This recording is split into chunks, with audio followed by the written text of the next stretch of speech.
Assalamualaikum warahmatullahi wabarakatuh. Perkenalkan, kami dari kelompok 6 akan membahas materi yang berjudul tentang implementasi nilai-nilai Pancasila dalam konteks kewirausahaan. Sebelum masuk ke dalam konteks pembahasan, kami ingin berterima kasih terlebih dahulu kepada Bapak dosen pengempu, Bapak Heri Asman, SMMT. Sekaligus kami akan memperkenalkan diri terlebih dahulu. Saya Muhammad Miki Firdaus. Saya Ferry Ardian Alfianto. Saya Ardian Hartono. Saya Sucilah Mawati. Nah, berikut tayangannya. Selamat menyaksikan. Assalamualaikum warahmatullahi wabarakatuh. Perkenalkan, nama saya Suci Rahmawati. Di sini saya akan menjelaskan materi tentang pengertian Pancasila dan nilai-nilainya. Pancasila adalah dasar negara Republik Indonesia yang dirumuskan pada tanggal 18 Agustus 1945 sebagai ideologi bangsa. Pancasila memiliki 5 sila utama. Yang pertama, ketuhanan yang Maha Esa, menghormati kebebasan beragama dan menjalankan keyakinan masing-masing. Kedua, kemanusiaan yang adil dan beradab, menghormati hak asasi manusia serta menjunjung kesetaraan. 3. Persatuan Indonesia, memperkuat persatuan dalam keberagaman bangsa. Yang keempat, kerakyatan yang dipimpin oleh hikmat kebijaksanaan, menerapkan demokrasi melalui musyawarah dan pengambilan keputusan bijaksana. Yang kelima, keadilan sosial bagi seluruh rakyat Indonesia, menjamin kesejahteraan sosial, pemerataan dan perlindungan bagi semua. Baik, saya Muhammad Miki Firdaus akan menjelaskan tentang hubungan Pancasila dengan kewirausahaan. Pancasila memiliki hubungan erat dengan kewirausahaan karena nilai-nilai Pancasila dapat dijadikan pedoman dalam menjalankan usaha. 1. Ketuhanan yang Maha Esa. Dalam kewirausahaan diwujudkan melalui kejujuran, integritas, dan tanggung jawab. Pengusaha yang beriman dan bertakwa akan menjalankan usaha dengan keadilan tanpa merugikan pihak lain. 2. Kemanusiaan yang adil dan beradab, mengutamakan hak-hak konsumen, karyawan, dan masyarakat luas dengan memberikan upah yang layak, menghormati hak asasi manusia, serta tidak melakukan eksploitasi. 3. Persatuan Indonesia, mendorong sinergi antara pelaku usaha, pemerintah, dan pihak lain untuk memajukan perekonomian bangsa. 4. Kerakyatan yang dipimpin oleh hikmat kebijaksanaan, menekankan partisipasi dalam pengambilan keputusan di perusahaan atau relasi dengan masyarakat berdasarkan prinsip musyawarah. 5. Keadilan sosial bagi seluruh rakyat Indonesia, mengarahkan usaha untuk memberikan manfaat bagi masyarakat, menciptakan pemerataan ekonomi, dan melaksanakan tanggung jawab secara perusahaan atau SCR. Assalamualaikum warahmatullahi wabarakatuh. Perkenalkan, nama saya Sobri Adil Nata dari kelas 1 EA. Saya akan membacakan materi tentang pentingnya implementasi nilai-nilai Pancasila dalam kewirausahaan.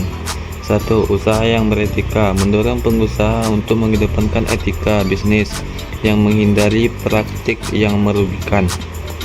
2. Keberlanjutan usaha, mengintegrasikan keadilan sosial dan tanggung jawab lingkungan untuk manfaat jangka panjang. 3. Harmoni sosial, berkontribusi menciptakan keharmonisan masyarakat serta menjaga keberagaman. 4. Kesejahteraan bersama, menggunakan kewirausahaan untuk meningkatkan kesejahteraan masyarakat, bukan hanya mengejar keuntungan pribadi. Relevansi nilai-nilai Pancasila dalam kewirausahaan di era modern. 1. Perspektif keutuhan di era modern. 2. Harmonisasi proses produksi. 3. Keberagaman dalam bisnis global. 4. Prinsip demokrasi dalam manajemen usaha. 5.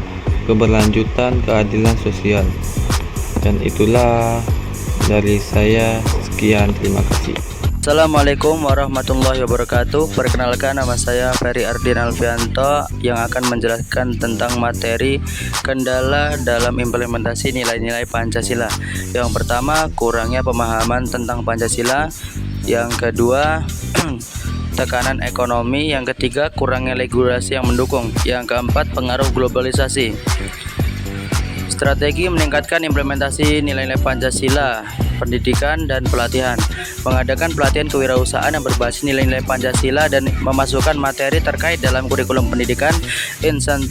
Intensif berbasis Pancasila memberikan insentif kepada wirausahaan yang menjalankan usaha sesuai dengan nilai-nilai Pancasila. Assalamualaikum warahmatullahi wabarakatuh.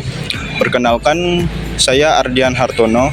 Saya akan membacakan materi mengenai penerapan nilai-nilai Pancasila dalam kewirausahaan.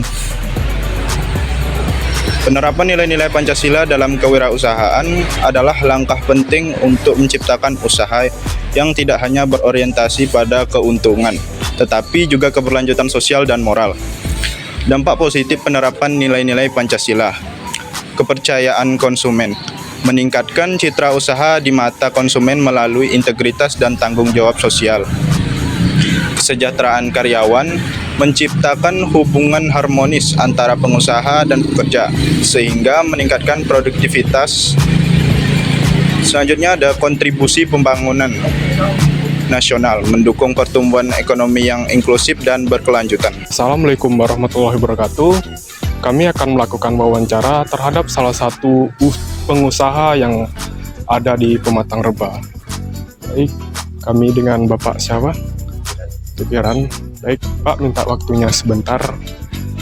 Kami ingin menanyakan beberapa pertanyaan, yaitu apakah usaha Bapak ini dapat memberikan dampak baik terhadap masyarakat sekitar?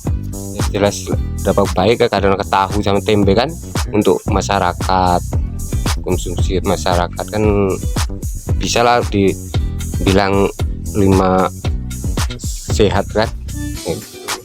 Berarti tahu dan tempe itu juga memasuk protein untuk kegiatan sehari-hari masyarakat sekitar ya Pak? Iya. Dari tahu dan tempe tersebut kan mempunyai limbah. Apakah limbah tersebut dapat diolah juga Pak? Aturan bisa untuk apa kan, gas.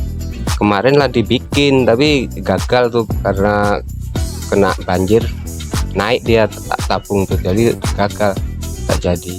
Apakah hanya dari untuk gas?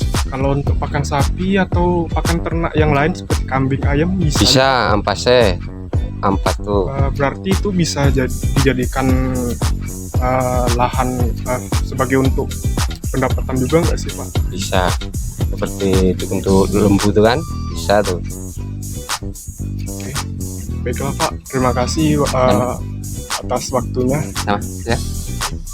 Baik, sekian wawancara kami terhadap pelaku wirausaha. Baiklah, mungkin hanya ini saja yang dapat kami sampaikan. Lebih dan kurangnya kami mohon maaf sebesar-besarnya.